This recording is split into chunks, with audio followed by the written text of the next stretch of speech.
오늘 말씀은 사무엘상 17장 12절에서 40절까지 말씀인데요. 19절에서 27절까지만 읽도록 하겠습니다. 그때 사울과 그들과 이스라엘 모든 사람들은 엘라 골짜기에서 블레셋 사람들과 싸우는 중이더라. 다윗이 아침에 일찍 일어나서 양을 양지키는 자에게 맡기고 이새가 명령한 대로 가지고 가서 진영에 이른즉 마침 군대가 전장에 나와서 싸우려고 고함치며 이스라엘과 블레셋 사람들이 전열을 벌이고 양군이 서로 대치하였더라. 다윗이 자기 짐을 짐지키는 자의 손에 맡기고 군대로 달려가서 형들에게 문안하고 그들과 함께 말할 때에 마침 블레셋 사람의 싸움 도둑은 가드 사람 골리앗이라 하는 자가 그 전열에서 나와서 전과 같은 말을 하매 다윗이 들으니라.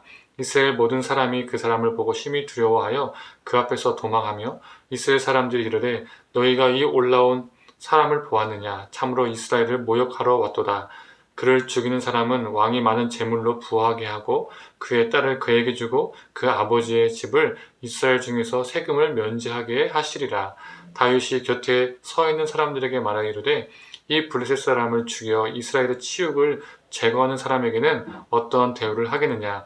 이 할례받지 않은 블레셋 사람이 누구이기에 살아계시는 하나님의 군대를 모욕하겠느냐? 백성이 전과 같이 말하여 이르되 그를 죽이는 사람에게는 이러하게 하시리라 하니라. 아멘. 아침 묵상을 들으시는 모든 성도님들에게 하나님의 은혜가 있기를 간절히 소망합니다. 사무엘서를 보면 눈에 보이는 외형과 눈에 보이지 않는 본질, 중심, 이것들이 계속해서 대조를 이루며 나타나고 있습니다. 오늘 본문이 바로 그 집약체라고 말할 수 있습니다. 오늘 본문을 보면 다윗과 상대하는 세 명의 인물이 등장합니다. 첫 번째가 골리앗이고요. 두 번째가 그의 형 엘리압입니다. 그리고 세 번째가 사울이죠. 다윗의 형 엘리압은 용모와 키가 헌칠했다라고 이전 아침 묵상에서도 언급한 적이 있었습니다. 그리고 골리앗은요, 말할 필요도 없죠. 그는 그냥 거인이었습니다. 그리고 마지막 사울도 키가 컸다라고 성경은 묘사하고 있습니다. 이 세 사람의 공통점은 무엇입니까? 크다는 겁니다. 다윗은 이러한 세 사람과 계속 대조되면서 오늘 본문이 진행됩니다. 이스라엘과 블레셋은요 지느치고요 40일 동안 교착 상태에 있었습니다. 이때 다윗은 전쟁터에 나가지 않았고 집에 양을 돌보고 있었습니다. 다윗은 사울 옆에서 수금을 타는 사람이었죠. 그런데 오늘 본문을 보면 풀타임이 아니고 파트타임으로 수금을 탔다는 것을 알 수가 있습니다. 아마 사울의 상태가 안 좋을 때만 호출을 받고 수금을 탔던 것 같습니다. 그래서 그는 전쟁터에 있는 사울 옆에 있었던 것이 아니라 집에서 예전처럼 목동일을 하고 있었던 겁니다. 아버지 이새는 다윗에게 형들이 잘 있는지 확인하고 오라고 그에게 심부름을 시켰습니다. 전쟁터에 도착한 다윗은 이 세 명의 키 큰 자 중에서 첫 번째로 골리앗을 목격하게 됩니다. 이스라엘 군대가 골리앗의 조롱을 받고 그리고 그 조롱을 받고 있음에도 불구하고 어떤 반응을 하지 못하고 두려워 떨고 있었습니다. 골리앗을 죽이면 왕의 딸과 결혼할 수 있게 되고 그리고 수많은 부를 얻게 되고 그리고 세금 면제를 받게 되지만 그 좋은 혜택이 있음에도 불구하고 어느 누구도 골리앗을 상대하려고 나서지 않은 상태였었습니다. 골리앗의 모욕을 듣고 다윗은 주위 사람들에게 이런 말을 합니다. 저 할례도 받지 않은 저 녀석이 어떻게 하나님의 군대를 모욕하느냐라고 화가 나서 대답을 하게 된 것이죠.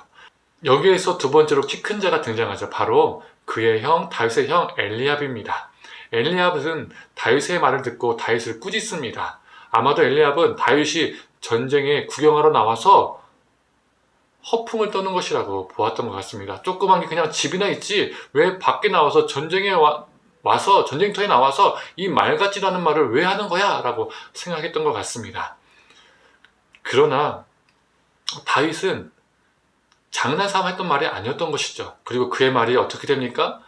왕의 귀에 들리게 됩니다. 여기서 마지막으로 키 큰 인물을 그는 만나게 됩니다. 그가 누구죠? 사울입니다. 다윗은 사울 앞에 서게 됩니다. 사울은 다윗에게 넌 아직 어리기 때문에 골리앗을 상대할 수 있는 사람이 아니다라는 말을 듣게 됩니다. 이렇게 다윗은 총 3명의 사람을 만났습니다.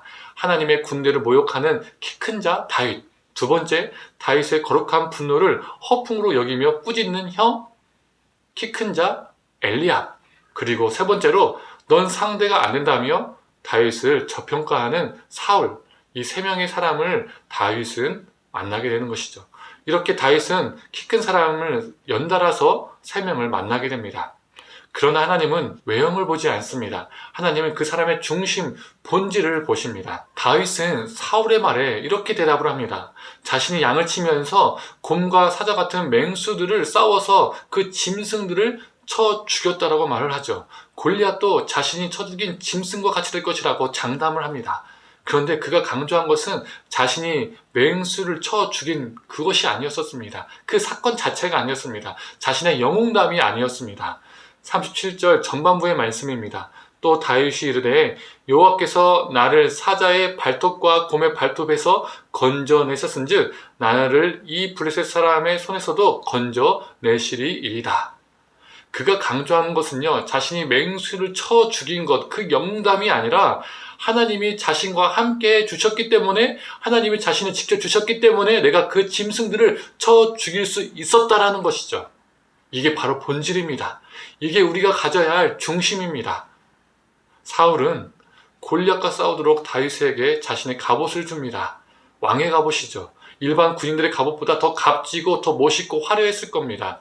그러나 그 갑옷은 다윗에게 클 뿐이고 거추장스러웠습니다. 외형일 뿐이었습니다. 그는 그 갑옷을 벗고 물맷돌 5개를 가지고 골리앗과 싸우게 됩니다. 하나님께서 지켜주시고 이기게 하실 것이라는 그 믿음을 가지고 그 갑옷을 벗고 맨몸으로 싸우게 된 것이죠. 키 큰 골리앗, 키 큰 엘리압, 키 큰 사울, 그리고 왕의 갑옷, 이것들은 다윗과 대조를 이룹니다. 우리가 하나님 앞에서 갖춰야 할 것은 외형, 스펙, 배경 이런 것이 아닙니다. 그런 게 있어야 쓰임받는 것이 아닙니다. 우리에게 필요한 것은 하나님을 향한 중심입니다. 하나님이 나와 함께 하시고 어떤 상황 속에서 하나님 나를 지켜주시고 끝내 이길 것이라는 믿음입니다. 이것이 우리가 갖춰야 할, 우리가 붙들어야 할 본질입니다. 외형이 본질이 아닙니다. 사랑하는 성도님들, 이 땅의 수많은 외형들을 붙잡고 살기 위해서, 더 큰 자가 되기 위해서 발버둥 치는 인생이 아니라 하나님 앞에 중심이 바로 선 자, 하나님을 어떠한 상황 속에서도 붙들고 의지하고 끝내 하나님 때문에 승리하는 믿음을 가진 자, 우리가 다윗과 같은 자가 되기를 간절히 축원합니다. 함께 기도하겠습니다. 하나님, 오늘 본문에서 키 큰 자 3명이 나옵니다. 골리앗, 엘리압, 사울. 오히려 그들은 키는 컸지만 하나님의 역사에 반대되는, 거스르는 그런 존재로 등장하게 됩니다. 하나님, 우리가 이 3명의 인물과 같은 존재가 되는 것이 아니라 우리가 다윗과 같은 존재가 되게 하여 주시옵소서. 다윗처럼 중심이 선 자, 본질을 가진 자, 하나님을 의지하고 하나님을 신뢰하고 그 의지함과 신뢰함으로 그 문제를 돌파할 수 있는 믿음의 소유자가 될 수 있도록 우리를 붙들어 주시옵소서. 모든 걸 감사드리며 사랑에 많으신 예수님의 이름으로 기도드립니다. 아멘.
오늘 말씀은 사무엘상 17장 12절에서 40절까지 말씀인데요. 19절에서 27절까지만 읽도록 하겠습니다.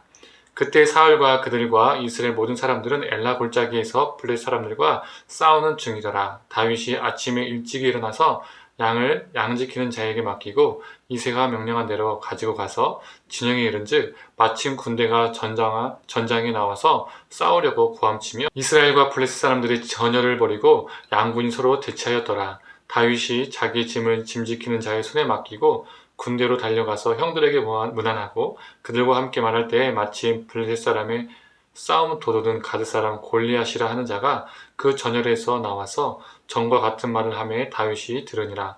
이스라엘 모든 사람이 그 사람을 보고 심히 두려워하여 그 앞에서 도망하며 이스라엘 사람들이 이르되 너희가 이 올라온 사람을 보았느냐? 참으로 이스라엘을 모욕하러 왔도다. 그를 죽이는 사람은 왕이 많은 재물로 부하게 하고 그의 딸을 그에게 주고 그 아버지의 집을 이스라엘 중에서 세금을 면제하게 하시리라. 다윗이 곁에 서 있는 사람들에게 말하기로되 이 블레셋 사람을 죽여 이스라엘의 치욕을 제거하는 사람에게는 어떠한 대우를 하겠느냐. 이 할례 받지 않은 블레셋 사람이 누구이기에 살아계신 하나님의 군대를 모욕하겠느냐. 백성이 전과 같이 말하기로되 그를 죽이는 사람에게는 이러이러하게 하시리라 하니라. 아멘.